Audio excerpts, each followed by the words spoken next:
तर दुसरीकडे राहुल गांधी यांना विरोधी पक्षनेता बनवण्याचा प्रस्ताव मांडण्यात आलेला आहे। विरोधी पक्षनेतेपदासाठी विचार करून निर्णय घेणार असल्याचं राहुल गांधी यांनी म्हटलेलं आहे। ओएसिस फर्टिलिटीच्या तज्ञांनी IVF उपचार पद्धतीद्वारे 1 लाखांहून अधिक जोडप्यांना मातृत्व प्राप्तीचा आनंद दिला आहे।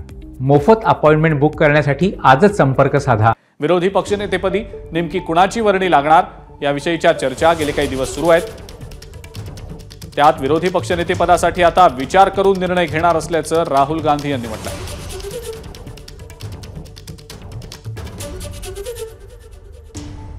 CWC ची बैठक पार पडली, जवळजवळ 3-4 तासपर्यंत ही बैठक चालली।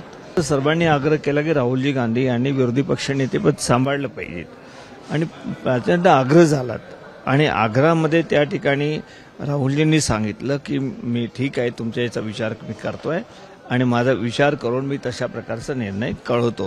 म्हणजे मला तर आम्हाला सर्वांना असं वाटतं की आम्ही सर्वांनी टोकाचा आग्रह केलात आणि त्यामुळे राहुलजी गांधी स्वीकारतील अशा प्रकारची पूर्णपणे आम्हाला खात्री आहे।